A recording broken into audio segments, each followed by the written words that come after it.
Hello, everyone. Welcome back to another episode of Flipping the Barrel, a podcast where we interview leaders in the energy space to uncover and find out more about their career and life journeys. Today, we have the great honor of interviewing Amir Nessim, who is the EVP at TAQA Well Solutions. He's currently sitting in Saudi Arabia, and so it's really cool to be able to have a conversation with someone overseas while we sit here in Houston and just learn from leaders across the world. Amir has an amazing career journey. Let me tell you, we can go on and on his bio, but we're going to keep it short and sweet and get into his story. But he spent over 28 years at SLB, working globally around the world and held several roles, which I would say are very prestige and high, which were the last one before he left was president of Wealth Services. So to get to those levels, you must be a very talented individual, Amir. So we can't wait to just dig in and see your story and kind of who you were at the beginning, into how you grew up, into kind of the rest of your career journey, and learn from you all the advice. So thank you for being on the podcast today. Thank you very much for having me. It's a pleasure. I've been watching you ladies and flipping the barrel, and it's been very inspirational how you motivate people to give their stories, leadership, everybody. And I'm glad to be with you today. And belated Happy New Year to everybody. Thank you so much, Amir. And I always find this part so interesting, which is where you started, where you grew up. And so we're going to go right into it. And your story is just one of those very unique ones. Your family is Egyptian, but you were actually born in Nigeria because your parents had immigrated there for a better future. After the Egyptian war in the 70s, your father was a doctor and he was offered a job in Nigeria, which is why y'all all moved there. Makes complete sense. A lot of times we always hear that people move around for their family's jobs, right? You spent your childhood there until you turned 12. An interesting fact about your childhood is that you went to a very diverse private expat school. There are kids there from all over the world, and so you were immersed in this type of culture early on, which really gives that unique experience. When you turned 12, Nigeria was starting to get unstable due to crime and politics, so your parents decided to move back to Egypt. Can you bring us back to this time and just how even that transition of you were born in Nigeria, you went to this very diverse school, to then the culture change when you went back to Egypt so much at such a young age. How did this impact you today, and what have you learned from that experience? So, I was born in Nigeria, actually, and I did go to a very diverse British school early on. And the move back to Egypt was very traumatizing because it was a major shift. I barely spoke Arabic at that time, right? Because I was tutored in English, I spoke English, I think in English. And the move back to Egypt was a very big culture shift.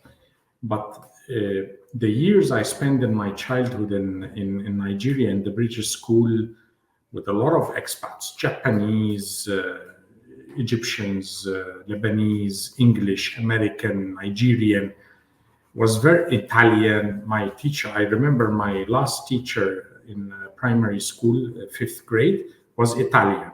And she used to scold me.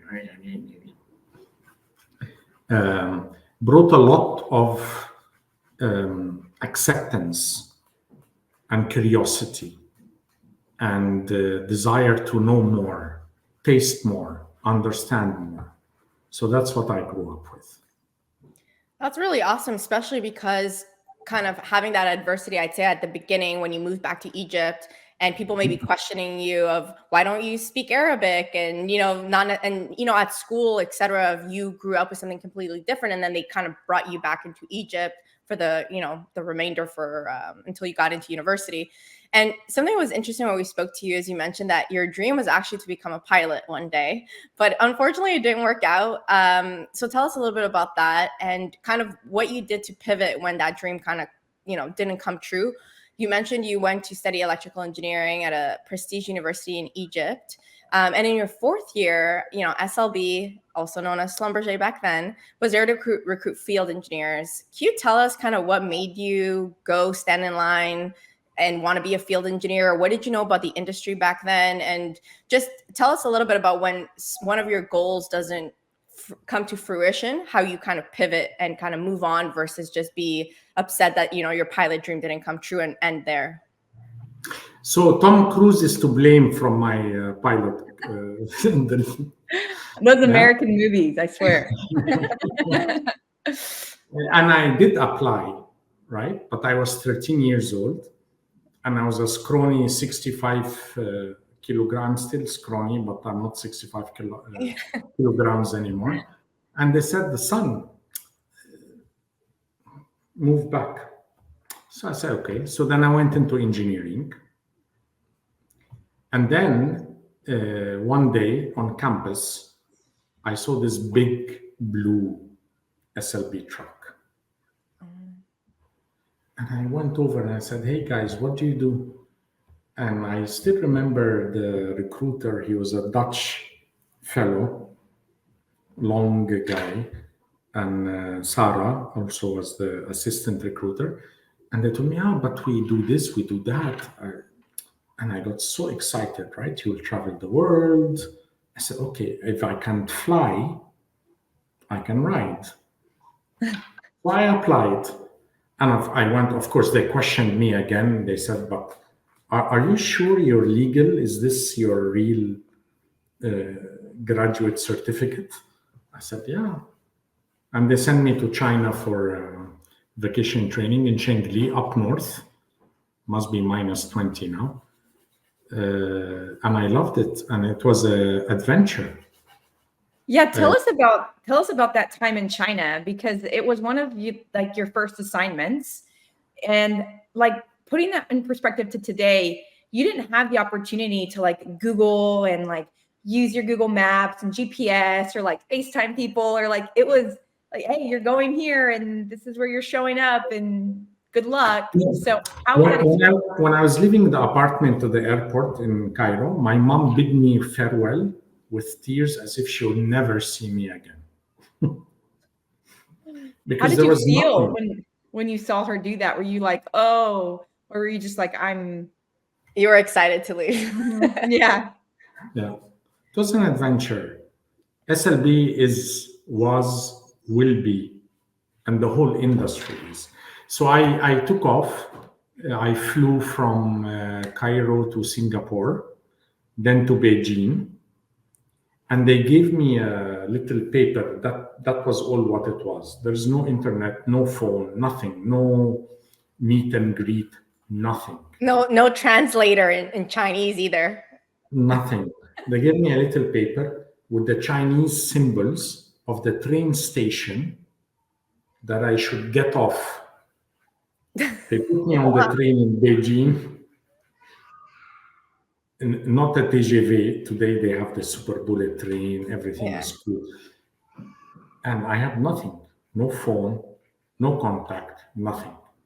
I sat on the train, and every station the train stopped, I looked at the symbol, the station name, and does it match? No, it doesn't match. Okay, next one. It was they told me, plus or minus 9 to 11 hours, depends how long the train stops, how many chickens come on board, cattle. I was sitting I was the only gringo or foreigner, right? Yeah. They start to cook. Then they told me, come eat noodles. We feed this little poor they white cooked boy. On the train?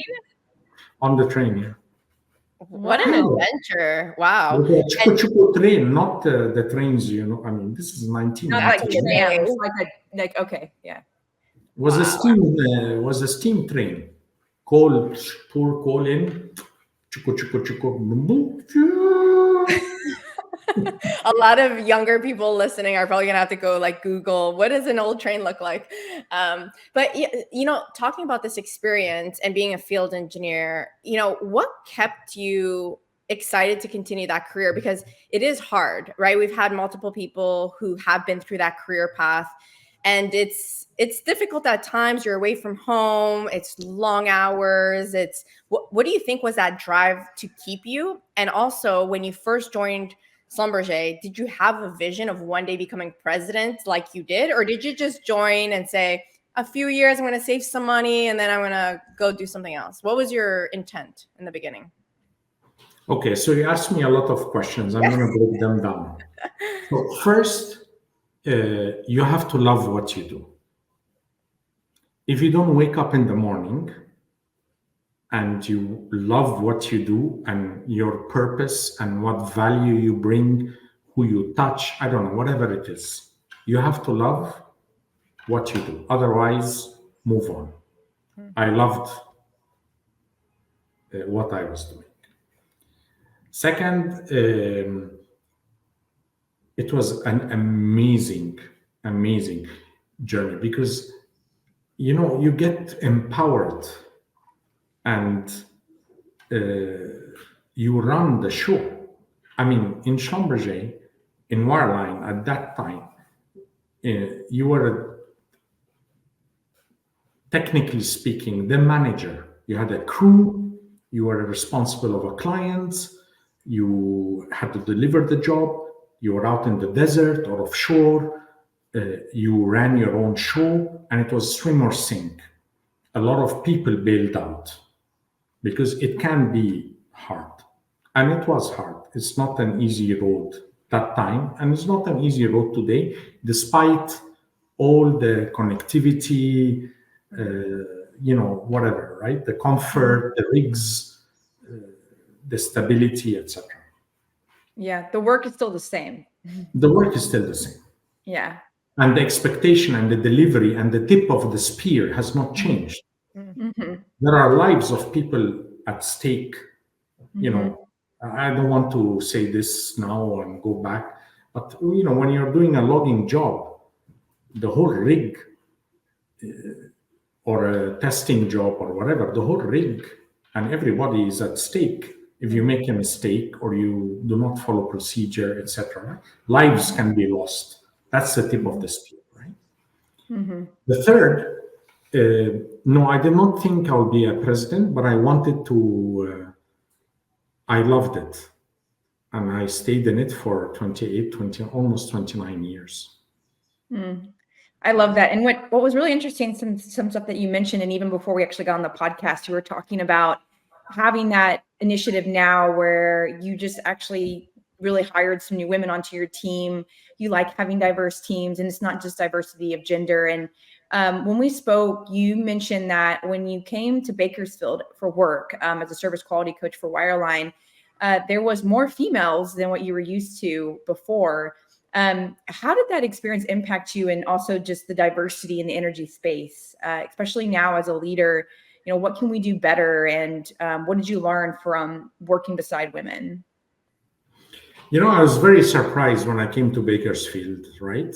Because I came from India, Egypt, Saudi, whatever, Middle East, right? Where I was very surprised that half the field engineers in wireline were female.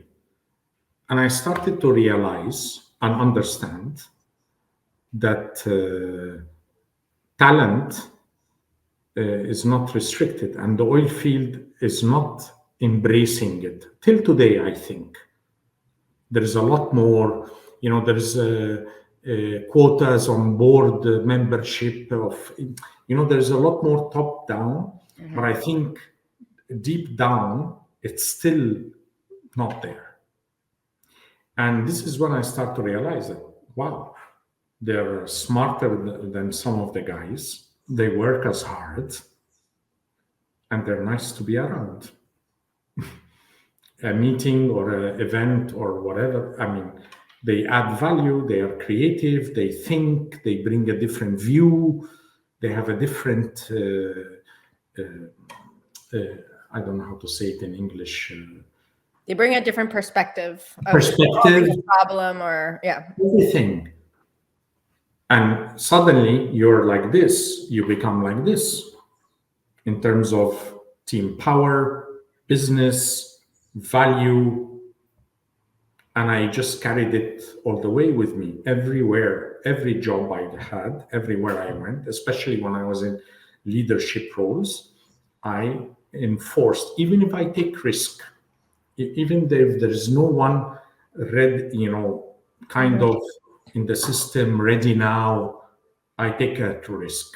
But then I support her, and it was amazing. Did this in testing, in well services, and they're all now, I'm very proud of them. They're all magnificent leaders now. So this is what I'm bringing to the TAQA team today. And I will connect you with Mariah, Patty, and Sarah Lasman, who are three of our key leadership team. So you host them next. And they're all in Saudi and Abu Dhabi. So FTV is coming to Saudi and Abu Dhabi. We're putting it on out there. We'll just make it happen at some point in 2024, but we would love to. I really, it's interesting that you mentioned, just from your own experience, seeing women doing the same job as you and being able to do it properly, especially coming from where you were working in China and kind of the Eastern Hemisphere, where maybe it wasn't as common back then, and then you get to California and there was zero women. Zero. Wow. So it must open your eyes to, oh, okay, they can work. And I think what's important is you've been a man for change. You've been an ally in the sense that as you grew up in your career, you can make those decisions. And that's why we always talk about how important it is to continue to bring men to the conversations, because the majority of them are in leadership positions to be able to affect change, right? Sometimes women get together and we just talk about our problems and it stays there, but we don't involve the men. And so it is important to have kind of those leaders that are being the voice of reason and saying, let's take a risk, or let's look at our diversity, et cetera, beyond quotas. Something that we wanted to ask you is, and even now as EVP, is when you would go visit and do roundtables, et cetera, as president, because you were president for a few years in SLB, this is the $1 million question. Everybody gets scared when the president's coming, or, everything needs to be perfect. And then there's the roundtables where everyone asks these perfect questions. We wanted to ask you, be the question that everybody else has. And we'll ask you is, what are you looking for when you go do those visits? How do you spot talent? How do you spot those people that you're like, I'm writing their name? Because I'm sure when you finish these visits, you have a list of people that stood out for you, that you think, okay, we need to keep this talent, et cetera. Tell us a little bit, open the door for us of when a president goes around and visits talent. What are you looking for? So it's not just the round table, it's the whole visit. So the first thing is I take off my tie, jacket, I go in a t-shirt or a polo. I may be a little bit scruffy. I hang out with them. I tell them the dinners or lunches they want to do. I say, don't take me to the Italian place in Caracas. I want to go eat. Go eat with the locals. I want to eat the taco stand. The taco stand, whatever, the pig, the fried pig. What was it called? I forgot now. Yeah. This is how it starts. You set the stage there, not when you walk into the round table. I meet and greet, I shake hands, I do the base walk, I go to the field. So this is, I think, the most important. People get intimidated. So as leaders, humility is super important, not fake. No. Sometimes people criticize me. Say, Amir, you're too casual. I say, but I'm not here. When I see the client, fine. When I have a presentation, fine. But I'm here to see the people. This business is built on people. And for me to see the people, they need to see me as a human, not be intimidated. Then people open up. And then you're open. Round table, pinning ceremonies. I drink with them. We do hot sauce, eat casual, whatever it is, right? And it's amazing, the jewels that come up. So in a round table, I never stand at the edge of the stage, all firm with the management team behind me. No. Yeah. We mix and mingle. I'm walking among them, sit down, tell me what's going on. And of course, you'll always have difficult questions. You'll always have bitter. There's always issues. Mhm. But to break this um, intimidation, I would say, or barrier, you need to be, they need to see you as one of them. Mhm. And that's what I always try to do. Now, uh, am I Mother Teresa? No. When there's business, when there's a business issue or service quality or HS, yeah, I'm gonna be. Yeah. Yeah. So the balance is what makes or breaks a team or a leadership or an organization. It's not easy to balance. Yeah. Now, I really like that you shared just the way that you walk into a room and the way that you set up just the way that you look and the way that you present yourself, I think is so important, and the way that others view you. And so it's really great hearing you say that. And hopefully somebody today, leadership listening, can think about how they enter a room, especially at one of those roundtables. Another thing that's pretty interesting that a lot of employees fear is the fear of failure. And I know even with the company that I work with, that's a big topic, and it's people are not willing to take these risks for the business because they're scared of failing and then maybe even losing their job because they failed, instead of looking at it as a way of learning. Can you tell us a little bit about maybe some lessons that you've learned from failures, and why failing is one thing, it's going to happen, and two, why it is even important sometimes for us to have those lessons? So in failure, there's always a learning. And I think, the glass is never half full or half empty. Mhm. There will be both. But you need to understand or have the courage. We took a risk. Let's say we went into a tender, whatever, right? And we lost it. And we took some risks. Mhm. The issue I see, and I'm talking very business now, not personal and development.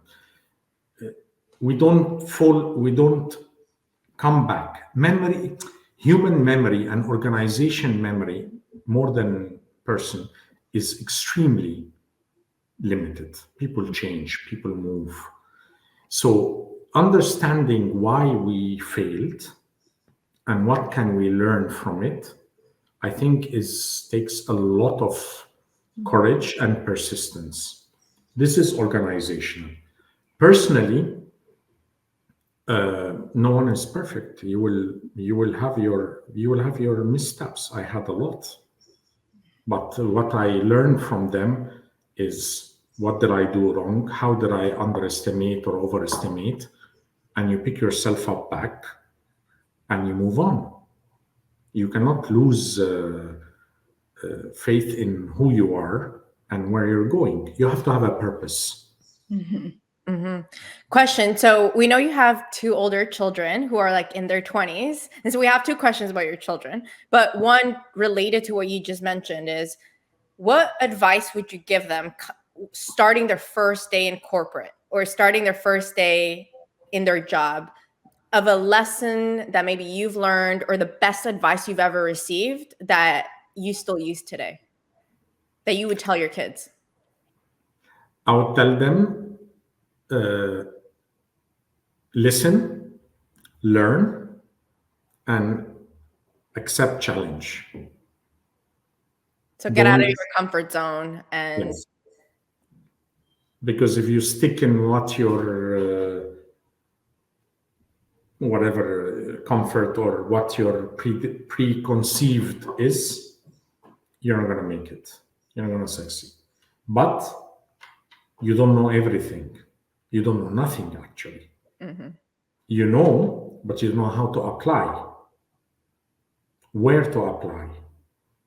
So listen, learn, be very adaptable, and accept challenge, because you will be challenged.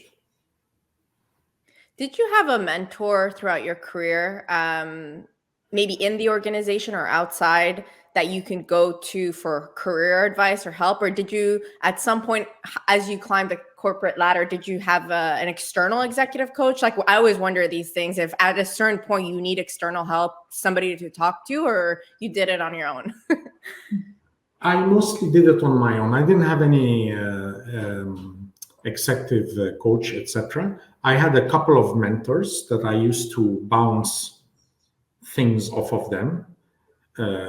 One of them, God bless his soul, he's passed away, was my first FSM in wireline in Abu Dhabi in 1992 in Egypt. Awesome guy. Very. He actually gave me a book back then, very short book, and he signed it for me, How to Become a CEO. This is 1993. Wow. Okay. Yeah.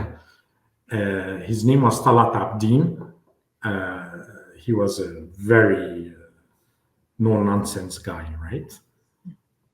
Okay. Mostly, and along my career, of course, I had different points of bouncing, maybe not mentorship, but bouncing off, a little bit of support, friends. But early on, he had a very instrumental hand in shaping my business approach. Let's put it this way, in Schlumberger. To close, we wanted to ask you a question that really comes up, especially with like the next generation, the Gen Zs. And we know that you have 2 kids in their 20s, and they definitely fall in the bucket of like telling you work for, the bad industry. They want to make comments about, your career of what you chose to work in, which is the energy space. And here on Flipping the Barrel, we try to do a lot to advocate for the positives and the amazing things that fossil fuels bring to our daily lives. So how do you overcome this with your kids, and have you yet changed their mind? So it's Carolina and Christina. They're my 2 eldest daughter. I mean, Carolina's the eldest, Christina's the second one. They're both princes. So when we have a discussion, I say, okay, there's no single position. The world has become so polarized, right? All this info advocates, climate change, oil, fossil fuel, no energy, hungerness, whatever. Understand, you don't need to sit in either camp. People will love you anyway. Your friends, your family loves you anyway. It doesn't matter if you are pro this or anti that. But take the time to understand there is a balance. Yes, we need to transition, but it's not switch off, right? Solar energy has a price. Wind has a price. Environmental as well, right? There is a journey that needs to happen, and we all need to contribute to it. We cannot take one side or the other. The problem is, or the challenge I see is, they are very, iPhone, 5-minute, 5-second Snapchat. No one goes deeper, understands, reads, researches. They take a position on a Snapchat or on an Instagram influencer, or I don't know, whatever, right? And that's what I tell them, you want to talk with that? We'll talk. You don't like Your what I research. do? Fine, but let's talk. Mm-hmm. Don't give me one sentence and then I ask you, okay, what about this? Then you have no clue. So I think it's communication and how we present ourselves as oil companies, oil field services, energy is very important. I think we missed that significantly. I think it's coming now. Politicians getting into the story is inevitable and polarizes because they need a voter volume, voting space, or whatever it's called. But the young, well, they're not young, they're 25, well, they're young. They need to, have some depth. This is the problem.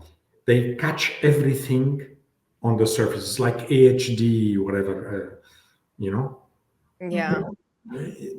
Have a dialogue, understand. You don't know what you're talking about. Did you go to Africa? Yes, you went to Africa. Did you see people without electricity, how they live? Yeah. That's it. So that's our, and it's not closed, it's ongoing. I know they will give me a hard time when they watch it. Well, maybe they'll be interested in finding out more about the energy industry when they listen to the podcast, and then they'll see what amazing careers you could have, especially as women. There is a lot of place for them if they choose to ever make this a career path. But no, thank you for sharing that. And, we've been asking this to quite a bit of the guests that we've had on the podcast, and they all deal with very similar things where it's a balance between their children who are coming up in a different, world. Yeah. Also, they sit down at dinner or have those debates, healthy debates, where they do push back on, energy poverty and that it's not just switching off the tab. And so you have to educate at home, but also I think the industry, all of us need to do a better job as well to showcase what we're doing. I think we have not done a very good job on that. No, we haven't. As an industry. That's why we ask, if you're listening to this podcast, please share our Fun Fact Fridays as we try to educate every Friday the industry, but not just industry, but our relatives and those close to us and those that we can impact in our circle, to educate what the industry does. For instance, Amir, you talked a lot about Snapchat and social media. None of those things will ever, you can quote me now, 100 years from now, you can bring this back up when I'm dead and you can even hear it, will not run on solar. So good luck. It will be fossil fuels. So I think that ends it for that. I mean, it's the clear energy source that in order to get that quick response and that quick reply, you have to have an alternative energy that is going to be feeding your electricity, correct? So, Amir, thank you so much for coming on the podcast and sharing your story and journey with us and being open about, even your personal life and, the things that you struggle with your own kids. I think it's important for those to hear it. And we really appreciate you coming on. Thank you for having me. And if you like this podcast, please like, subscribe, leave us a comment, leave us a review, and don't forget to check out our new sister podcast, Energy If You Know, You Know. We're really excited about that and about all the Gen Zs that we'll be showcasing there and how they feel about the energy industry. Thank you.